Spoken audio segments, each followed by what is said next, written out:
Hello. Hello to you. Whoever you are going to be privy to some information. Funny, I had to ask ChatGPT this question because it's the easiest way to do it all, right? Is like any mundane task that you're like, I don't want to count all this or ChatGPT. How long has it been since September 26th of 2023? And it has been 475 days to the day. September 26th of 2023 was the last day that I masturbated. We're out. We said it. That's what this is about. And there have been significant changes to how I operate in this life. And as someone that, I don't want to say I was a sex addict, I would definitely say I used it as a tool to stay comfortable and connect. And that meant I could easily get wrapped up in the act of it. I could get wrapped up in me fantasizing about it. I could get wrapped up in conversation about it. And it just became way too much of my energy. It was a lot. And so September 26th of 2023 was the last day. That was my birthday. I turned 38 that day. That was the day that I met with my ex. She asked to separate, asked me to leave the apartment. Yeah, happy birthday.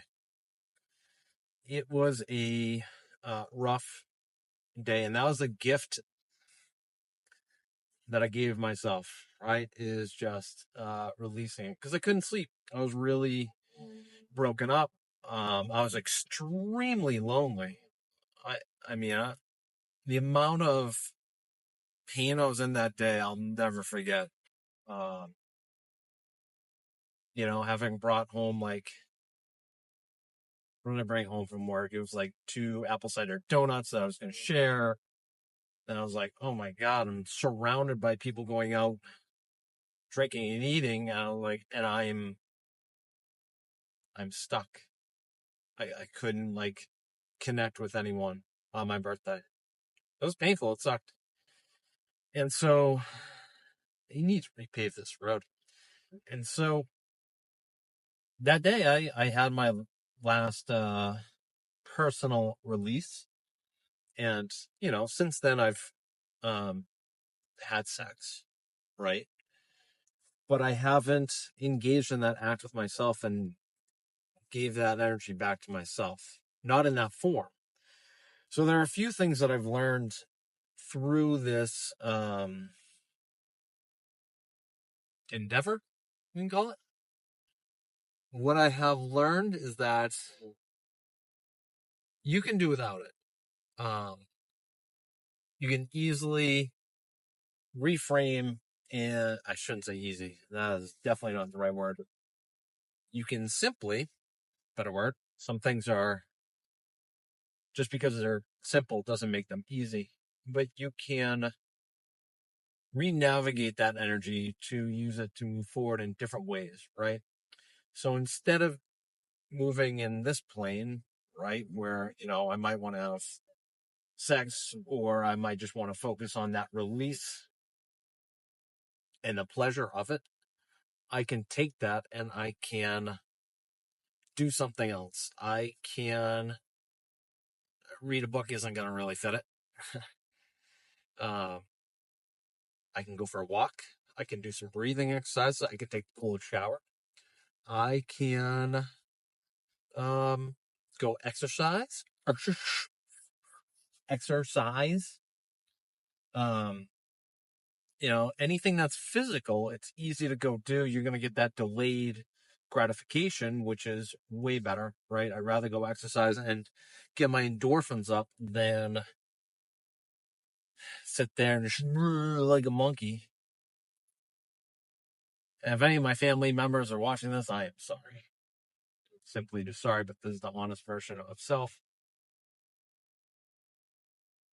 what I have noticed is that I'm far more selective in where I put that energy, rather with whom I spend it, right? I would rather a physical and emotional and mental connection with someone that I can allow that to happen with. And not to say I haven't um, compensated, but compromised with one of those because, yeah, I mean, it's sex.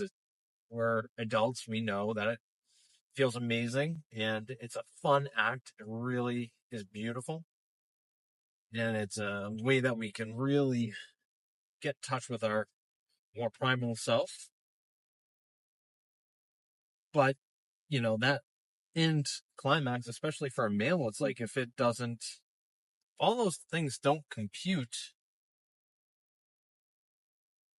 then like that feeling at the end is totally empty. So in the 475 days that I have not committed this act of sin, I've found that I can still get wrapped up in the thought and the fantasization of it. I can still crave it.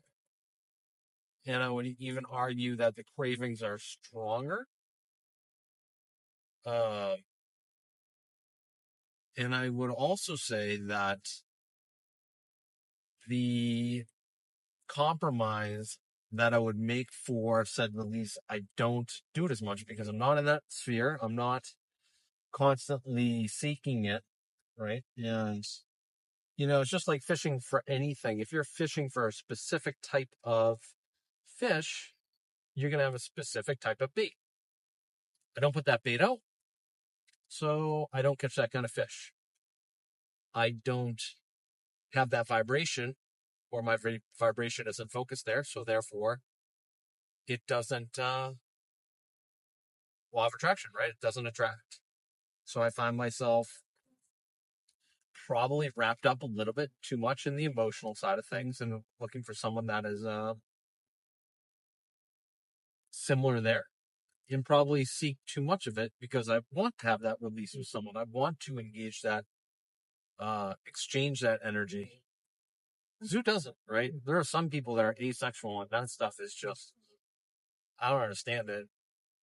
Because I can understand the act of not having sex, but to be like, nope, I have no interest, never ever.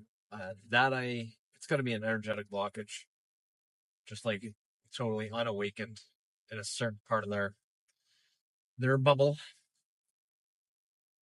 So yeah, we're at 8 minutes. Let's chop up some pros and cons. Pros, I'm not really dating, so I'm not shelling out a bunch of time, money, and energy seeking a companion. To court a female is expensive in a lot of different ways. It's a lot of energy. You have to open up and allow for, your feelings to get pushed. There is the financial side of it where you have to go on the dates and spend the money. And, I learned the hard way that if you don't understand where they're coming from, they're like, if you don't court properly, they'll just shut you down. I think we're all very, very selective in this day and age because we understand just like the access to information, we have all the access to all the people. So it's like, I'm not going to go good enough and compromise there. You just kind of like, nope, on to the next one. And it's kind of cold hearted too. And then there is the energetic side of it too, right? Like the time that you're going to put into someone and exposing yourself and your life to them. Not like you hide it, but you share more and more and more as time goes on. And, that can either attract or repulse, right? Just like any magnet. So those are kind of the pros, and that you don't have to deal with that, right? Another pro, you get to do what you want when you want, no one to appeal to but yourself, which is important, right? We all want to live the life that we want to live.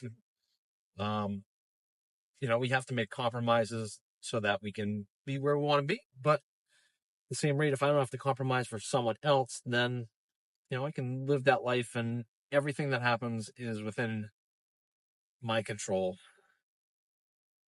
to an extent, right? If I got blindsided by a car, it's not really my fault, but I could argue, hey, I should have left earlier. I play that game all day. Cons. Dude, cuddling. Cuddling's the shit. I mean, sexual energy aside, like to have someone that when you're within their sphere and they're in yours and you're physically touching and holding each other through a movie or in bed sleeping, I mean, that is just such a energy builder. There's the hugs. Miss those really like I love you kind of hugs. Like I want to get closer to you hugs. Those are you miss those for sure. For sure. Um kissing. Kissing's awesome. Certainly miss it. You really do. And having someone there for you that supports you in everything that you do is like, dude, you got it today, like little kisses you going out the door, things like that. Little things. That's what you miss, right? That's the con of it.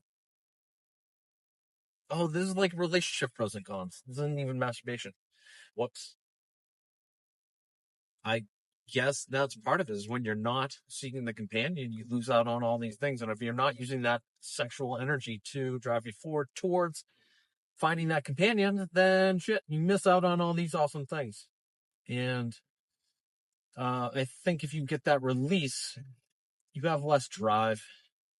You have less drive to go to the gym or less drive to go get in contact with others because if I get that release, I don't need to go to martial arts. I don't need to go to the gym. I don't need to go to work. I don't need to do those things because I'm not really out of that energy that I'm hoping I can exchange with someone. If I, then you really get that. So yeah, I would say 475 days is a long time to go without it. Enough that I don't really have any interest in doing it. I would say another con is that it was a very quick way to fall asleep at night. You do that, you're like, right? You're just done. That's probably the biggest con. Is not being able to release that energy at the end of the night, but let it be a lesson as you move into tomorrow. You need to get that energy out. You need to put it towards something. Yeah. Pros and cons of going 475 days without masturbation. Woof. Yeah, that's it. That's all I got. It's a good one. It's a good one. Ask me questions. It's probably something I'm missing. There's a perspective that I don't have. Uh, Physical pain, prostate stuff. I think if you're doing enough energetic training and aware of your body inside and out, you kind of get an idea how to move stuff out of that region. So if it's clogged up down there, you're probably gonna get some prostate issues. But if you pull it, move it, then it's almost like tantric in a way. And I hope to share some female. Let's be clear, female. Best of luck to you. I hope you're okay. I hope you're okay. I hope you use this TED Talk to grow and to understand that you can release any attachment that you have to any hobby, activity, energy. You are in control. You are in control. I wish you the best and happy Monday.